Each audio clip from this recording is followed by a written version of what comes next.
UP का mood आप देख रहे हैं। मैं हूं आपके साथ गुंजन और ट्रैक्टर की सवारी आज पहुंच चुकी है मैनपुरी के जसवंत नगर सीट पर। ये वही सीट है जहां पर 1980 के बाद से मुलायम सिंह यादव और 2002 के बाद से शिवपाल यादव लगातार जीत दर्ज करते आए हैं। लेकिन यहां की जनता लोकसभा उपचुनाव से पहले क्या अपना मूड बना रही है, चलिए चलते हैं लोगों के बीच, जानते हैं उनसे उनके मुद्दे और उनका मिजाज। इंदौगढ़ नेताजी का है ना, जसवंत नगर में। हाँ, नेताजी जीतेंगे इनसे जसवंत नगर से। सपा में दी है, साइकिल चली है हमारी तो। हाँ, इस बार भी साइकिल चलेगी। हाँ साइकिल चलेगी। ये क्या बात, साइकिल ही दौड़ेगी क्योंकि ये क्षेत्र मुलायम सिंह का ही है। उन्होंने यहाँ सारे जो विकास जो किए हैं, जो भी काम है, मुलायम सिंह की ही देन है। यहाँ से वो ही जीतेंगे और उन्हीं का यहाँ इलाका है। तो डिम्पल यादव को वोट मिलेगा यहाँ से, तो उनका इलाका ही है। वोट पर फर्क तो पड़ेगा यहाँ से, क्योंकि रघुराज सिंह आए तो टक्कर है की वोटिंग टक्कर की है, काफ़ी फर्क पड़ेगा यहाँ पे। पहले साथ आते हैं चाचा भतीजे, फिर दूर हो जाते हैं, फिर साथ आ जाते हैं, इसीलिए तो डिस्टर्बेंस रहता है हम लोगों में। अच्छा। हाँ, लेकिन अब जो है क्लियर कट उन्होंने कह दिया कि हम साथ आ ही गए, तो जनता ये चाहती है चाचा भतीजे एक साथ रहे। साथ रहें। मैनपुरी का वही है, सपा जीतेगी। अच्छा, ऐसा क्यों? ऐसा सपा जीतेगी, दोनों चाचा भतीजे एक हो गए, एक हो गए तो सपा ही जीतेगी। मूड तो लग रहा है यार डिम्पल जी जीतेंगी। हाँ, मुलायम सिंह को, हम तो मुलायम सिंह को, उनके लड़का को जानते हैं, अच्छा। डिम्पल को जानते हैं, जीते हैं भाई, बस और कोई बात नहीं। जीते अखिलेश के घर से खड़ी वही है, अच्छा, डिम्पल यादव। डिम्पल यादव जीती। किल जब से और अच्छी चल रही है, तो चाचा भतीजे साथ आए हैं। बड़ी खुशी की बात है कि चाचा भतीजे साथ आ गए। अब तो रिकॉर्ड तोड़ जीत होगी। साइकिल में वोट हमेशा गया है। जसवंत नगर क्या विधानसभा मैनपुरी लो, विधानसभा जसवंत नगर ले लो, लोकसभा मैनपुरी ले लो, अच्छी जीत होके आएगी। समाजवादी पार्टी जीतेगी भैया। यहाँ तो साइकिल चल रही है सब एरिया में। मैनपुरी के जसवंत नगर सीट की जनता के मुद्दों को हम समझ रहे हैं, साथ ही साथ यहाँ के समीकरणों को समझना बेहद जरूरी हो जाता है, क्योंकि शिवपाल यादव यहाँ से विधायक हैं। अगर यहाँ के वोट परसेंटेज को देखें तो 2019 के चुनाव में 75,000 वोट जसवंत नगर की सीट से ही मिले थे, यानी कि 5 सीटों में सबसे ज्यादा वोट लोकसभा चुनाव में इसी सीट से गया था। दूसरी तरफ 2014 से 2019 में अगर देखें तो भारतीय जनता पार्टी का वोट परसेंटेज 20% के लगभग बढ़ा है और समाजवादी पार्टी का 6% के लगभग घटा है। लोगों से जब आप बात करने की कोशिश कर रहे हैं तो एक पॉइंट और समझ में आता है। जब भी अखिलेश यादव प्रचार करते हैं, डिम्पल यादव प्रचार करती हैं, तो प्रचार के दौरान इस बात को उन्होंने बार बार दोहराया है कि आपका वोट नेताजी के लिए सच्ची श्रद्धांजलि होगा। वो बात कहीं ना कहीं यहाँ की जनता के जहन में नजर आती है। चलिए और लोगों से बात करते हैं, उनके मूड को समझने की कोशिश करते हैं। डिम्पल यादव 1 लाख वोट से कम जीत होगी यहाँ से। रघुराज शाह के नहीं, वो तो जसवंत नगर के ही रहने वाले हैं। डिम्पल यादव रघुराज शाह के नहीं, भारतीय जनता पार्टी के प्रत्याशी। नहीं, नेताजी को सच्ची श्रद्धांजलि हम लोग देंगे। समाजवादी साथ रहेगी, समाजवादी साथ ही थी, पहले भी थी, आज भी है, और कल का भविष्य कल का नहीं जानते, लेकिन अभी तक तो सब समाजवादी के साथ में ही हैं सब लोग। यहाँ तो साइकिल चलेगी। अच्छा, क्यों कमल नहीं खिलेगा? वो वक्त की बात है। अच्छा, बिल्कुल, अच्छा, वैसे यहाँ साइकिल चलेगी। हम तो शिवपाल चाचा के आदमी हैं। शिवपाल चाचा को ही वोट देंगे, मुलायम सिंह बाबा को ही वोट देंगे हम तो। वो शिवपाल सिंह के ही वोट चलेगा यहाँ सब, उन्हीं का क्षेत्र है। मतलब डिम्पल यादव। हाँ जी जी जी जी। किसी की भी दम नहीं है, ना ही कोई ऐसा हुआ है बंदा जो अभी तक पैदा जो डिम्पल भाभी को हरा ले, ना ऐसा हो सकता है। अगर कोई ऐसा ना होगा, ना शास्त्रों में लिखा है, ना गीता में लिखा है, सिर्फ डिम्पल भाभी जीतेंगी यहाँ से। तो जसवंत नगर की सीट पर जनता का मिजाज क्या कह रहा है, ये हमने जाना। हमने लोगों से बात करने की कोशिश की, इनके मुद्दों को समझने की कोशिश की। चलिए अब आपको लिए चलते हैं खतौली के बाजार, वहां पर जनता का मूड क्या बन रहा है ये बताएंगी मेरी सहयोगी पूजा। सीधे चलते हैं खतौली के बाजार।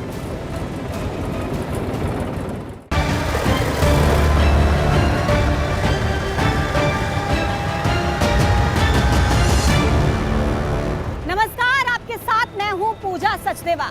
यूपी का चुनाव मतलब एबीपी गंगा, और खतौली में है उपचुनाव। लगातार खतौली की जनता का मिजाज हम आपको बता रहे हैं, लेकिन हर इलाके की अपनी समस्याएं होती हैं। और मैं इस वक्त होली चौक पर मौजूद हूं। यहाँ के बाजार के दुकानदारों की और व्यापारियों की क्या है समस्याएं, चलिए जानते हैं। यहाँ की जनता का मूड बताते हैं आपको, चलिए मेरे साथ। तो देखिए यहाँ दुकान पर हम पहुंचे हैं, जानते हैं दुकानदारों से कि उनकी समस्याएं क्या है उनका मूड, बात करेंगे। भैया क्या लग रहा है इस बार उपचुनाव है आपके यहाँ? जी बिल्कुल। कौन जीतेगा? बीजेपी। बीजेपी जीतेगी। अच्छा काम किया है बीजेपी ने? बिल्कुल किया है। भारतीय जनता पार्टी। क्या काम हुआ है पिछले कुछ समय? गुंडागर्दी खत्म हुई है, शासन व्यवस्था प्रशासन बहुत सुंदर है, कोई किसी को किसी तरह की परेशानी नहीं है, राशन मिल रहा है गरीब को, हाँ हर तरह से कोई भी समस्या नहीं है किसी तरह की। एक चीज़ जो अभी हमारे क्षेत्र में चल रही है कि बाहरी है, मैं एक बात पूछना चाहता हूँ, क्या मोदी जी वाराणसी से थे या हेमा मालिनी मथुरा से थी? बाहरी का कुछ नहीं है, बराबर वाली में ही मंडल लगता है, मेरठ वहाँ से है। घूम रहे हैं यहाँ पे, रोज सांड घूम रहे हैं यहाँ पे, खड्डा मुक्त यहाँ पे नहीं है। अभी कहते हैं भारी प्रत्याशी है, विक्रम से 7 साल हुए, बताओ क्या करा 7 साल के अंदर यहाँ पे।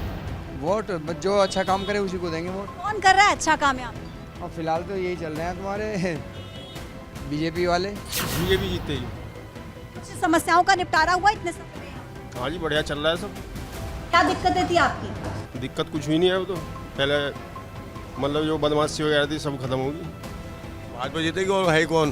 याद नहीं, मदन भैया भी इस बार मैदान में है ना गठबंधन? ये तो हम कहते हैं, लेकिन जो रुझान है यहाँ पे भाजपा कोई पार्टी है ही नहीं, और भाजपा ही जीतती आ रही, भाजपा ही जीतेगी।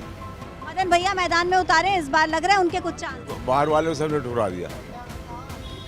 बाहर वाले नहीं जीतेंगे? नहीं जीतेंगे। तो व्यवस्था बहुत बढ़िया है, रात को पुलिस वाले भी मिलते हैं, हमें यहाँ पे चक्रदंड मतलब आते जाते रहते हैं, हमें पूछते हैं हमें क्या हुआ, कोई दिक्कत तो नहीं। तो भाजपा में हमें बहुत कुछ सही मिला। जीतेगा बीजेपी।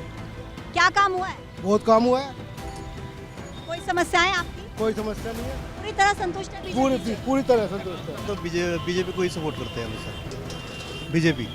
कोई समस्याएं यहाँ की जिन पर काम हुआ है, जिसको लेकर आपने मन बना लिया बीजेपी को वोट देंगे? ये समस्या तो कोई नहीं है, हम पहले से बीजेपी की सपोर्ट कर रहे हैं। मदन भैया जीतेंगे, राजकुमारी सैनी जीतेंगी, उपचुनाव है ना आपके यहाँ पर? अच्छा, मदन भाई जीतेंगे। मदन भैया जीतेंगे। हमारे यहाँ भाजपा जीतेगी। भाजपा जीतेगी। काम हुआ है भाजपा के कार्यकाल? हाँ काम हुआ है। तो मदन भैया जीतेगा। कैसे लगता है, क्या आपकी समस्याएं? हमें लगता है सारा गुज्जर, सारा जाट, सारा मुसलमान 1 लाख वोट हमारी है, अब हम लड़के को देंगे बच्चा। मदन भैया जीतेगा यहाँ से, पब्लिक का रुझान ये कह रहा। बीजेपी से संतुष्ट नहीं है क्या?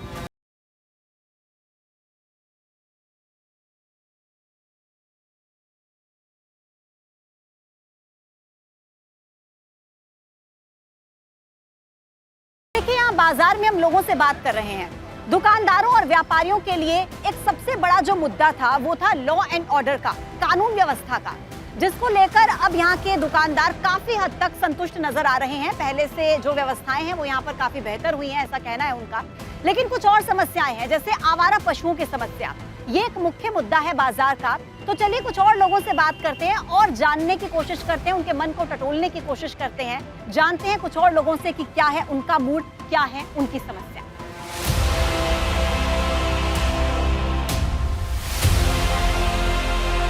बताइए कि यहाँ से कौन जीतेगा, मदन भैया या राजकुमारी सैनी? मैडम दोनों में बराबर टक्कर है, 50-50 है टक्कर जो है। तो गुजर प्लस मुसलमान जीत जाएगा। मदन भैया जीतेंगे आपको? मेरे हिसाब से मदन भैया। हमें तो अपनी पार्टी लगेगी बीजेपी। क्या काम हुआ है यहाँ पर? काम सब हो रहे हैं, पूरा विकास हो रहा है, क्या काम नहीं हुआ। नहर पे इतनी गंदगी थी, घाट पे बहुत ज़्यादा गंदा था, अब सब कुछ वहाँ अच्छा हो रहा है। जनता तो भारतीय जनता पार्टी के साथ, पहले भी नहीं चुना था, अभी नहीं चुनेंगे। वजह क्या लगती है इसकी? सही है, यहाँ पे जो है बिल्कुल भी अब गुंडागर्दी समाप्त हो चुकी है प्रदेश के अंदर, और वैसे भी कानून व्यवस्था अच्छी है, तो सबको देखते हुए भारतीय जनता पार्टी को ही चुनेंगे। सभी काम अच्छे हो रहे हैं यहाँ, तो सारे रास्ते अच्छे बन गए, और गुंडागर्दी मेन चीज़ है, गुंडागर्दी लड़कियों के साथ छेड़छाड़ सब बंद हो चुकी है इस टाइम, इससे बढ़िया कुछ नहीं हो सकता। तो बेस्ट है, बीजेपी ही जीतेगी। तो मोदी जीतेगा ही, हुई विजय विक्रम सैनी, घरवाली मिसेज राजकुमार सैनी जीतते। काम हुआ है यहाँ पर? बहुत। क्या काम हुआ है? सारे काम हुए, सारे सड़कें बन के सब कुछ हो गया, और क्या है, तरक्की हो रही। तो भाजपा को मान के चल रहे हैं। काम हुआ इतने समय में यहाँ? बहुत कुछ हुआ है। क्या काम हुआ? क्या नहीं हुआ, क्या नहीं हुआ, सबसे बड़ी गुंडागर्दी खत्म हुई है, रात को कहीं भी चले जाएं कोई दिक्कत नहीं है।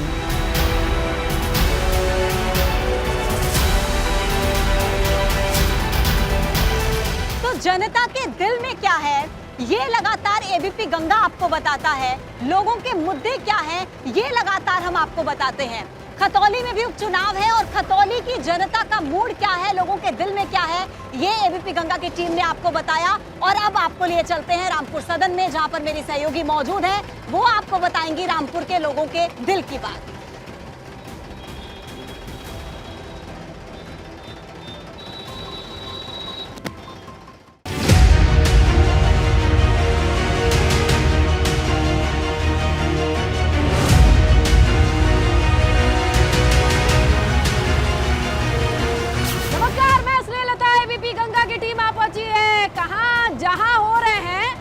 विकास के दावे, चुनावी वादे, सियासी दिग्गजों की तकरार, आखिरकार रामपुर में गांव वालों ने क्या सोचा है?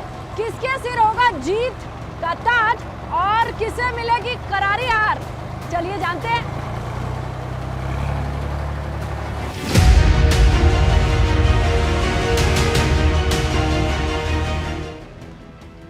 रामपुर में है, देख रहे हैं आप एबीपी गंगा देखने वाले ये जानेंगे कि रामपुर के ये नौनिहाल आखिर इनके मम्मी पापा क्या सोच रहे हैं कि कहां इनका भविष्य सुरक्षित है और आने वाले वक्त की सियासत किधर जाए ताकि इन नन्हे मुन्नों का फ्यूचर सिक्योर रहे। आजम साहब 45 साल से रहे आपके यहाँ, क्या कहा उसने? कुछ नहीं कहा तक। सुना हुआ सक्सेना जी आते ही ठीक कर देंगे सब? ठीक कर देंगे, आते सब ठीक कर देंगे, बढ़िया हो जाएगा। हो रहा है इनको तो बहुत ज्यादा। पक्का है, परिवर्तन होना चाहिए जी, बिल्कुल। लगता तो नहीं है रामपुर ने तो 45 साल में कोई परिवर्तन। कमल खिलेगा हमारा। अच्छा जी, बिल्कुल विश्वास है? बिल्कुल विश्वास है। वजह क्या है इसकी? वजह है, अच्छा है, अच्छी सरकार काम कर रही है, योगी हैं, मोदी जी हैं, हमारा बड़ा अच्छा काम करा, लोगों को सारी चीजें दी हैं। हनी भैया, हनी भैया लग रहे हैं ठीक। जी जी, लेकिन यहाँ तो आजम साहब ही चलते हैं। आजम का कोई काम नहीं है। ऐसा है, रोजगार कम हो गया है, ठीक है। अब दूसरी बात एक है, उन लोगों पर जो जिम्मेदारी थे वो भी खत्म हो गई है और उन्हों पर कलंक लग गया है इस बात का कि 2 बार जेल जा चुके हैं। खान को तो अब सब खुड़की हो चुकी है, जो कुछ है वो पल्ले में कुछ नहीं रहा। 5 तारीख को साफ हो जाएगा। हाँ, पहले तो काफ़ी लोग वोट साइकिल को भी देते थे, अब यहाँ पे जो है बीजेपी को भी वोट देते सब लोग जी। लग रहा है कि हनी भैया का नंबर लगेगा। हो सकता है ऊपर, नक्षत्र ठीक चल रहे हैं, हो सकता है ऊपर वाले कृपा हो जाए तो वो आपके विजय हो जी। मोदी सही है, मोदी सही है और हन्नी भैया आकाश सक्सेना, मतलब सभी सही हैं। फूल पहचान के दे देते हैं। हाँ, हम तो फूल पे ही डालते हैं। वजह क्या है इसकी? वजह कुछ नहीं है, हम तो फूल पर ही डालते हैं। कोई वजह? बदलाव चाहती हैं कि चलने देंगी? बदलाव ही चाहते हैं। बदलाव चाहते हैं जी। हन्नी भैया को देखा है कभी? इधर आए? हन्नी भैया को देखा, देखी है। महिलाएं पहचानती हैं हन्नी भैया को खूब अच्छी तरह से।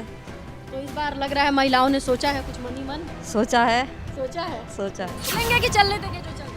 अब ये तो आम पब्लिक है, कुछ भी कर सकती है। आप ही से तो पूछ रहे हैं, आप ही तो बदले। जब भी तो कह रहे हैं हम, कुछ भी हो सकता है। कुछ भी हो सकता है। रामपुर की सियासत की बात करें तो इसकी शुरुआत नवाबों से की जाए तो कुछ गलत नहीं होगा। वो रामपुर के नवाब जिसे माना जाता था कि वो अंग्रेजों के दौर से पहले, अंग्रेजों के दौर में और अंग्रेजों के दौर के बाद तक काफी हद तक अच्छी सियासत करते रहे। लेकिन एक मोड़ आता है, एक साधारण से क्लर्क का बेटा जिसका नाम आजम खान होता है, उसने नवाबों की सियासत को पलट करके रख दिया, एक सियासी चुनौती बन करके खड़ा हो गया और वो शख्स तब से अब तक आज भी सियासी चुनौती बना हुआ है। हालांकि ये बात और है कि विधायकी आज गई है 45 साल से रामपुर के दौर के तौर पर सियासत करने के बाद और अब सामने उपचुनाव है। वोट सबको करना चाहिए क्योंकि सबका अधिकार है, लेकिन यहाँ पे आजम खान जो है वो अच्छा वर्क करते हैं तो अच्छा ही मतलब उन्हीं को वोट जाना चाहिए। किसके साथ रामपुर की जनता जाना पसंद करेगी? बीजेपी के साथ। वजह क्या है इसकी? भाई मोदी सरकार की वजह से मोदी ने बहुत उन्नति करी है, लोगों का काफ़ी विकास हुआ है, लोगों की काफ़ी हेल्प करी है, इसीलिए के साथ जाने का लोगों का मन बन रहा है कि आजम खान के साथ? ना, आजम खान का देना तो बड़ा मुश्किल है क्योंकि उनको जीतना भी बेकार ही है, लेकिन इनको भी देना बेकार है। हम वोट ही नहीं देंगे किसी को। आप नोटा वाले हैं? जी जी, बिल्कुल नहीं देंगे। क्या है कि यार इस बार बदल जाएगी, आकाश सक्सेना के लिए माहौल बना हुआ है? हाँ, बना हुआ है फिलहाल तो। हनी भैया ठीक ठाक आते जाते हैं? जानते हैं आप? भाई जानते हैं, मगर आते जाते नहीं हो तो कोई बात नहीं, जानते हैं। हम तो फुल को देते हैं वोट जब भी देते हैं। अच्छा। हाँ, ये तो हमेशा से 20-25 साल से ज़्यादा होगा घाटमपुर में हुए। 45 साल से तो आजम जीते थे, चले हैं 10 बार। हमने तो फूली को दिया है और इस बार क्या हानि भैया का आज भी फूली का है। ठीक लग रहा है, जान पहचान। बिल्कुल हाँ जी, बीजेपी को देते हैं। आप भी बीजेपी को वोट देते हैं जी? गांव में ऐसा ही है क्या? लोग घाटमपुर में बीजेपी सपोर्टर है क्या ज़्यादा? बदलाव चाहते हैं। अगर बदलाव जैसे अगर कोई भी अगर मानने से बदलाव होगा तभी तो सरकार टिकी रहेगी। जब बदलाव ही नहीं होगा तो सरकार क्या टिकेगी? मैं तो बोल रहा हूँ ये कांग्रेस या बीजेपी हो, कोई सी भी सरकार है, सबको देखना चाहिए, बदल कर देखना चाहिए, क्योंकि जनता ही से ही सरकार है, कि बिना जनता की थोड़ी सरकार। तो रामपुर शहर दौर में जीता है। पहले रामपुर के नवाब और उसके बाद आजम खान का दौर, जो 10 बार के विधायक रह चुके हैं। और अब देखना ये होगा कि ये दौर जारी रहेगा या आएगा कोई और। उपचुनाव को लेकर के क्या समीकरण बन रहे हैं समझते हैं स्टूडियो से। लिए चलते हैं स्टूडियो।